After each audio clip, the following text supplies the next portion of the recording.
Hi అండి, అందరికీ నమస్తే. నేను చౌటుప్పల్ దగ్గర, హైదరాబాద్ చౌటుప్పల్ దగ్గరలో ఉన్నటువంటి అమ్మా నాన్న అనాథాశ్రమంకి వచ్చాను. అనాథాశ్రమం గురించి కొన్ని వివరాలు చెప్పడానికి సంజయ్ గారు మాట్లాడుతున్నారు. నమస్కారం అండి, నా పేరు సంధ్య. నేను అమ్మా నాన్న అనాథాశ్రమంలో ఎంప్లాయీని అనమాట.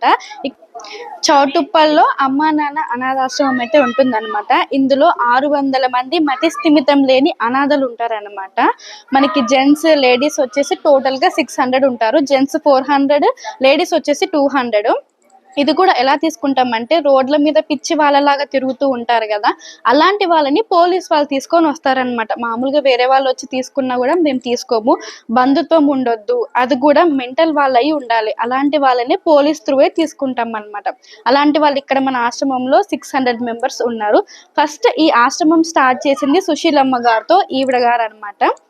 ఈ ఆశ్రమంని స్థాపించింది గట్టు శంకర్ గురూజీ గారు, ఈయన అనమాట గురూజీ గారు. ధన్యవాదాలు. కదా సంజయ్ మేడం చెప్పిన వివరాలన్నీ. మేము హైదరాబాద్ హైట్ నగర్ నుంచి మా ఫ్రెండ్ ద్వారా తెలుసుకొని మేము వచ్చాము.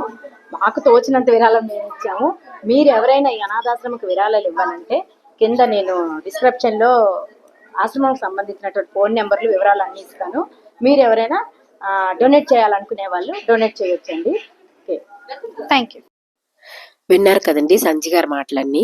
ఈ ఆశ్రమం ఎక్కడ ఉన్నది ఏంటి వివరాలన్నీ ఫుల్ వీడియో లింక్ మీకు ఇస్తాను, చూడండి. అదేవిధంగా ఇక్కడ ఈ ఆశ్రమంలో అనాథలతో పాటు జ్యోతిర్లింగ క్షేత్రము, హోమశాల, వినాయకుడు, అమ్మవారు అన్నీ ఉన్నాయండి. మేము వెళ్ళేటప్పుడు అనాథలకి కొన్ని అరటి పండ్లు, అట్లాగే మా ఫ్రెండ్స్ కొంచెం బియ్యము, స్వీట్స్ అవి కూడా పట్టుకొని వెళ్ళి ఇచ్చారు. ఇది అండి ఆశ్రమ వివరాలు.